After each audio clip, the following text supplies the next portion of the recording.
जी बिस्मिल्लाहिर्रहमानिर्रहीम अस्सलाम वालेकुम जी। सारे वेखन ते सुनने वाले भरावां नूं की हाल चाल ने, तबीयतां सेहतां ठीक ने। सब तो पहले ईद मुबारक।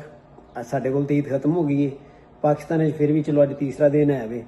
ते सारे दोस्तां नूं ईद मुबारक। अल्लाह ताला सारे दोस्तां नूं अपनी ज़ुबान च रखे, अपने घर रहो, अपने घरदियां दे नाल अच्छे तरीके दे नाल ईद गुजारो। ते अल्लाह ताला सब नूं अपने घरदियां दे नाल ईद दियां खुशियां वेखणियां नसीब फरमाए। ਅੱਜ ਦੀ ਜਿਹੜੀ ਸਾਡੀ ਵੀਡੀਓ ਹੈ ਉਹ ਤੁਸੀਂ ਥੰਬਨੇਲ ਵੇਖ ਹੀ ਲਿਆ ਹੋਣਾ ਹੈ, ਉਹ ਹੈ ਜੰਤਰ ਦੇ ਮੁਤਲਕ।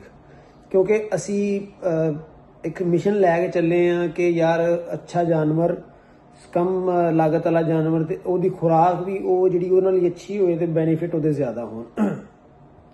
ਤੇ ਇਸ ਤੋਂ ਮੇਰੇ ਖਿਆਲ ਦੇ ਨਾਲ ਜਿਹੜੀ ਮੈਨੂੰ ਸਾਲ ਦੇ ਵਿੱਚ ਅਗਰ ਕਿਸੇ ਚੀਜ਼ ਦੀ ਤਲਬ ਰਹਿੰਦੀ ਹੈ ਬੱਕਰੀਆਂ ਦੇ ਮੁਤਲਕ ਜਾਂ ਕਿਸੇ ਚੀਜ਼ ਦੇ ਬਾਰੇ, ਮੈਂ ਕਹਿੰਦਾ ਕਿ ਯਾਰ ਇਹ ਕਿਉਂ ਨਹੀਂ ਹਾਲੇ ਤੱਕ ਆ ਰਹੀ। ਉਹ ਮੇਰੀ ਸਭ ਤੋਂ ਫੇਵਰਟ ਜਿਹੜੀ ਹੈ ਨਾ, ਸਮਝ ਲਓ ਕਿ ਜਿਹੜਾ ਸਬਜ਼ ਚਾਰਾ ਹੈ ਨਾ ਬੱਕਰੀਆਂ ਵਾਸਤੇ, ਉਹ ਹੈ ਜੰਤਰ। ਠੀਕ ਹੋ ਗਿਆ। ਤੇ ਅੱਜ ਮੈਂ ਉਹਦੇ ਉੱਪਰ ਇੱਕ 2-3 ਦਿਨਾਂ ਤੋਂ ਕੋਸ਼ਿਸ਼ ਕਰ ਰਿਹਾ ਸਾਂ ਕਿ ਯਾਰ ਇਹਦੇ ਉੱਪਰ ਮੁਕੰਮਲ ਵੀਡੀਓ ਬਣਾਈਏ, ਜਿਹਦੇ ਉੱਤੇ ਅਸੀਂ ਮੁਕੰਮਲ ਇਹਦੀ ਤਫਸੀਲ ਦੱਸ ਸਕਾਂਗੇ, ਉਹ ਵੀ ਦੱਸਾਂਗੇ। ਤੇ ਫਿਰ ਇਹਦੇ ਜ਼ਮੀਨ ਵਾਸਤੇ ਜਿਹੜੇ ਫਾਇਦੇ ਨੇ, ਗੋਟ ਫਾਰਮਿੰਗ ਵਾਸਤੇ ਕਿਹੜੇ ਫਾਇਦੇ ਨੇ, ਮੁਕੰਮਲ ਇੱਕ ਤੁਹਾਨੂੰ ਵੀਡੀਓ ਦੇਵਾਂਗੇ। ਤੇ ਇਹ ਅੱਜ ਤੋਂ ਮਤਲਬ ਕਿ ਹੁਣ ਜਿਹੜੀ ਨਾ ਇਹਦੀ ਜਨਵਰੀ ਤੋਂ ਲੈ ਕੇ ਅਪ੍ਰੈਲ ਤੱਕ ਇਹਦੀ ਕਾਸ਼ਤ ਜਿਹੜੀ ਸ਼ੁਰੂ ਹੋ ਚੁੱਕੀ ਤਕਰੀਬਨ। ਤੇ ਮੈਂ ਜਿਹੜੇ ਮੇਰੇ ਫਾਲੋਅਰਸ ਨੇ, ਜਿਹੜੇ ਮੇਰੇ ਵਿਊਅਰਸ ਨੇ, ਉਹਨਾਂ ਨੂੰ ਰਿਕਮੈਂਡ ਕਰਾਂਗਾ ਕਿ ਜਿੰਨੀ ਦੇਰ ਤੱਕ ਮਾਰਕੀਟ 'ਚ ਜੰਤਰ ਅਵੇਲੇਬਲ ਹੋਣਾ ਨਾ, ਤੁਸੀਂ ਉਨੀ ਦੇਰ ਤੱਕ ਕੋਈ ਹੋਰ ਸਬਜ਼ ਚਾਰਾ ਆਪਣੇ ਜਾਨਵਰਾਂ ਨੂੰ ਨਹੀਂ ਪਾਣਾ। ਠੀਕ ਹੈ। ਤੇ ਇਨਸ਼ਾ ਤਾਲਾ ਰਿਜ਼ਲਟ ਜਿਹੜੇ ਨੇ ਉਹ ਅੱਲਾਹ ਤਾਲਾ ਦੀ ਜ਼ਾਤ ਦੇਣ ਵਾਲੀ ਹੈ। ਮਿਹਨਤ ਤੁਸੀਂ ਕਰਨੀ ਹੈ, ਰਿਜ਼ਲਟ ਅੱਲਾਹ ਤਾਲਾ ਦੀ ਜ਼ਾਤ ਦਿੰਦੀ ਹੈ। ਵੇਖੋ ਜੀ, ਜੰਤਰ ਦੇ ਮੁਕੰਮਲ ਫਾਇਦੇ ਤੁਹਾਨੂੰ ਦੱਸਾਂਗੇ। ਜੰਤਰ ਕਿਹਦੇ ਲਈ, ਕਿਹੜੀ ਫਸਲ ਜਿਹੜੀ ਹੈ ਜੰਤਰ ਉਹ ਕਿਹਦੇ ਵਾਸਤੇ ਕਿੰਨਾ ਫਾਇਦਾਮੰਦ ਹੈ। ਜ਼ਮੀਨ ਵਾਸਤੇ ਵੀ ਤੁਹਾਡੀ ਫਾਇਦਾਮੰਦ ਹੈ ਜੰਤਰ। ਠੀਕ ਹੋ ਗਿਆ। ਤੁਹਾਡੀ ਜੇਬ ਵਾਸਤੇ ਵੀ ਫਾਇਦਾਮੰਦ ਹੈ ਜੰਤਰ, ਤੇ ਤੁਹਾਡੇ ਜਾਨਵਰਾਂ ਵਾਸਤੇ ਵੀ ਫਾਇਦਾਮੰਦ ਹੈ ਜੰਤਰ। ਤਿੰਨ ਚੀਜ਼ਾਂ ਬੰਦੇ ਨੂੰ ਚਾਹੀਦੀਆਂ ਹੁੰਦੀਆਂ ਨੇ। ਜਿਹੜਾ ਕਿਸਾਨ ਭਾਈ ਹੈ ਉਹਨੂੰ ਚਾਹੀਦਾ ਕਿ ਯਾਰ ਮੇਰੀ ਜ਼ਮੀਨ ਵਾਸਤੇ ਕਿਹੜੀ ਫਸਲ ਫਾਇਦਾਮੰਦ ਹੋਏ। ਉਸ ਤੋਂ ਬਾਅਦ ਜਿਹੜਾ ਫਾਰਮਰ ਹੈ ਉਹ ਕਹਿੰਦਾ ਜੀ ਮੇਰੀ ਜੇਬ ਉੱਪਰ ਤੇ ਮੇਰੇ ਜਾਨਵਰਾਂ ਉੱਪਰ ਫਾਇਦਾਮੰਦ ਹੋਏ, ਉਹ ਜੰਤਰ ਹੈ। ਠੀਕ ਹੋ ਗਿਆ। ਅਗਰ ਤੁਸੀਂ ਗੋਟ ਫਾਰਮਿੰਗ ਕਰ ਰਹੇ ਹੋ, ਡੇਅਰੀ ਫਾਰਮਿੰਗ ਕਰ ਰਹੇ ਹੋ, ਲਾਈਵ ਸਟਾਕ ਦੇ ਕਿਸੇ ਵੀ ਸ਼ੋਬੇ ਦੇ ਨਾਲ ਤੁਹਾਡਾ ਤਾਲੁਕ ਹੈ, ਤੇ ਜੰਤਰ ਤੁਹਾਡੇ ਵਾਸਤੇ ਬਿਹਤਰੀਨ ਫਸਲ ਹੈ ਜਿੰਨੀ ਦੇਰ ਤੱਕ ਅਵੇਲੇਬਲ ਹੈ। ਤੇ ਇਹਦੇ ਤੋਂ ਜ਼ਿਆਦਾ ਤੁਸੀਂ ਫਾਇਦਾ ਜਿਹੜਾ ਇਹ ਚੁੱਕੋ। ਠੀਕ ਹੋ ਗਿਆ।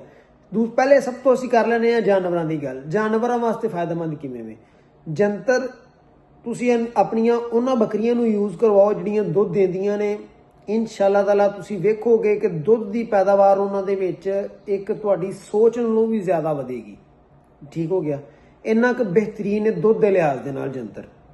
ਦੁੱਧ ਵਾਲੀਆਂ ਬੱਕਰੀਆਂ ਨੂੰ ਜੋ ਦੁੱਧ ਦੀ ਪੈਦਾਵਾਰ ਵਧੇਗੀ। ਜਿਹੜੇ ਜਾਨਵਰ ਤੁਹਾਡੇ ਸਿਹਤ ਨਹੀਂ ਗੇਨ ਕਰ ਰਹੇ, ਜਿਹੜੇ ਜਾਨਵਰ ਤੁਹਾਡੇ ਵੇਟ ਨਹੀਂ ਗੇਨ ਕਰ ਰਹੇ, ਉਹਨਾਂ ਨੂੰ ਤੁਸੀਂ ਜੰਤਰ ਦਿਓ। ਇਨਸ਼ਾ ਤਾਲਾ ਵੇਟ ਵੀ ਗੇਨ ਕਰਨਗੇ, ਇਨਸ਼ਾ ਤਾਲਾ ਗਰੋਥ ਵੀ ਅੱਛੀ ਹੋਏਗੀ।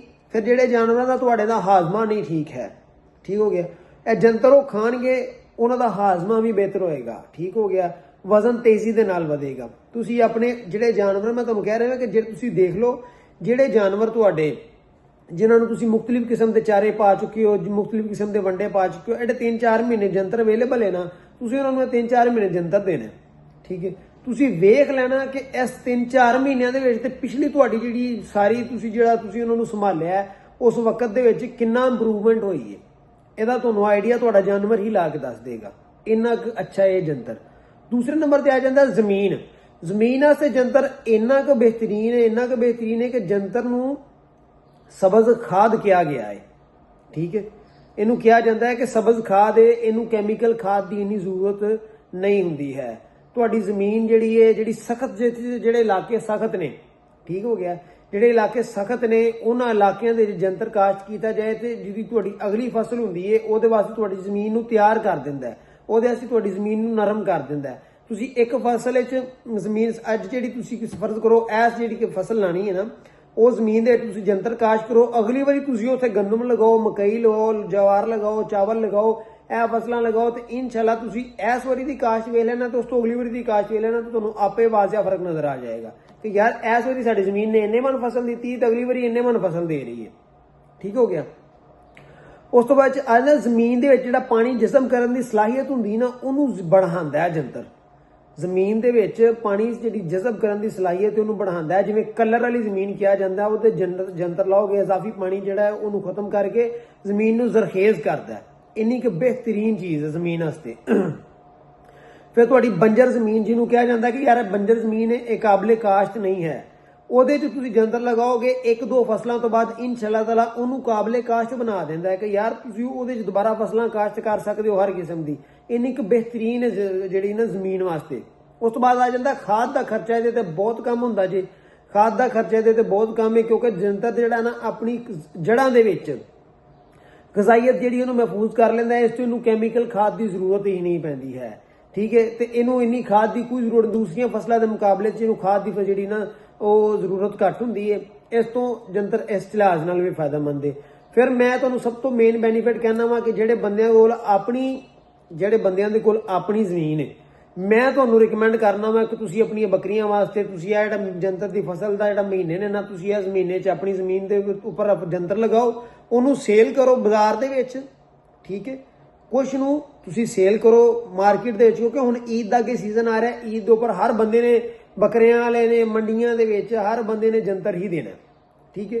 ਉਹਨੂੰ ਮਾਰਕੀਟ 'ਚ ਵੀ ਸੇਲ ਕਰੋ, ਆਪਣੇ ਜਾਨਵਰਾਂ ਨੂੰ ਵੀ ਤੁਸੀਂ ਯੂਜ਼ ਕਰਵਾਓ। ਤੁਹਾਨੂੰ ਯਕੀਨ ਕਰੋ ਜਿਹੜਾ ਤੁਸੀਂ ਇਹ 4 ਮਹੀਨੇ 5 ਮਹੀਨੇ ਦੀ ਜਿਹੜੀ ਫਸਲ ਹੋਣੀ ਹੈ ਨਾ, ਤੁਹਾਨੂੰ ਆਈਡੀਆ ਨਹੀਂ ਹੋਏਗਾ ਕਿ ਯਾਰ ਮੇਰੇ ਜਾਨਵਰ ਵੀ ਫ੍ਰੀ 'ਚ ਪਲ ਗਏ ਤੇ ਮੈਨੂੰ ਇੰਨੇ ਪੈਸੇ ਵੀ ਬਚ ਗਏ ਨੇ, ਤੇ ਮੇਰੀ ਜ਼ਮੀਨ ਵੀ ਅਗਲੇ ਜਿਹੜਾ ਮਤਲਬ ਕਿ ਜਿਹੜਾ ਤੁਹਾਡਾ ਅਗਲਾ ਲੋ ਹੁੰਦਾ ਹੈ, ਜਿਹੜਾ ਤੁਹਾਡੀ ਅਗਲੀ ਫਸਲ ਹੁੰਦੀ ਉਹਦੇ ਉੱਪਰ ਮੇਰੀ ਅਗਲੀ ਫਸਲ ਨੂੰ ਕਿੰਨਾ ਫਾਇਦਾ ਹੋ ਰਿਹਾ। ਇਹ ਤੁਸੀਂ ਵੀਡੀਓ ਜਿਹੜੀ ਨਾ ਮਾਲੂਮਾਤ ਇਕੱਠੀਆਂ ਕਰਕੇ ਕੋਸ਼ਿਸ਼ ਕੀਤੀ ਹੈ ਕਿ ਇਹਦੇ ਜ਼ਮੀਨਦਾਰ ਭਾਈ ਜਿਹੜਾ ਸਾਡਾ ਉਹਦੇ ਵਾਸਤੇ ਵੀ, ਜਿਹੜਾ ਸਾਡਾ ਫਾਰਮਰ ਭਾਈ ਉਹਦੇ ਵਾਸਤੇ ਵੀ, ਜਿਹੜਾ ਸਾਡਾ ਲਾਈਵ ਸਟਾਕ ਦੇ ਕਿਸੇ ਵੀ ਮਹਿਕਮੇ ਤੇ ਕੰਮ ਕਰ ਰਿਹਾ ਉਹਦੇ ਵਾਸਤੇ ਵੀ, ਜੋ ਕੋਈ ਸਾਨੂੰ ਹਾਸਲ ਹੋਇਆ ਇਸ ਇਲਮ ਇਸ ਵੀਡੀਓ ਦੇ ਦੇਣ ਦੀ ਕੋਸ਼ਿਸ਼ ਕੀਤੀ ਹੈ। ਉਮੀਦ ਕਰਨਾ ਮੇਰੇ ਦੋਸਤਾਂ ਨੂੰ ਵੀਡੀਓ ਅੱਛੀ ਲੱਗੀ ਹੋਏਗੀ। ਅਗਰ ਵੀਡੀਓ ਅੱਛੀ ਲੱਗੀ ਹੈ ਤੇ ਵੀਡੀਓ ਨੂੰ ਲਾਈਕ ਕਰੋ, ਚੈਨਲ ਨੂੰ ਸਬਸਕ੍ਰਾਈਬ ਕਰੋ ਤੇ ਵੀਡੀਓ ਨੂੰ ਜ਼ਿਆਦਾ ਤੋਂ ਜ਼ਿਆਦਾ ਸ਼ੇਅਰ ਕਰੋ। ਇਜਾਜ਼ਤ ਦਿਓ ਆਪਣੇ ਵੀਰ ਨੂੰ। ਇਨਸ਼ਾਅੱਲਾ ਤਾਲਾ ਅਗਲੀ ਵੀਡੀਓ ਇੱਕ ਨਵੇਂ ਟੌਪਿਕ ਤੇ ਲੈ ਕੇ ਆਵਾਂਗੇ। ਅਗਰ ਤੁਸੀਂ ਆਪਣੀ ਮਰਜ਼ੀ ਦੇ ਟੌਪਿਕ ਤੇ ਵੀਡੀਓ ਬਣਵਾਉਣਾ ਚਾਹੁੰਦੇ ਹੋ, ਤੁਸੀਂ ਉਹ ਵੀਡੀਓ ਦਾ ਜਿਹੜਾ ਕੋਈ ਵੀ ਟੌਪਿਕ ਹੈ ਉਹਨੂੰ ਕਮੈਂਟਸ ਦੇ ਵਿੱਚ ਰਿਕਮੈਂਡ ਕਰ ਸਕਦੇ ਹੋ। ਇਨਸ਼ਾਅੱਲਾ ਤਾਲਾ ਜ਼ਰੂਰ ਤੁਹਾਡੀ ਗੱਲ ਸੁਣ ਕੇ ਉਹਦੇ ਉੱਪਰ ਵੀਡੀਓ ਬਣਾਉਣ ਦੀ ਕੋਸ਼ਿਸ਼ ਕਰਾਂਗੇ। ਇਜਾਜ਼ਤ ਦਿਓ ਵੀਰ ਨੂੰ। ਅੱਲਾਹ ਹਾਫਿਜ਼।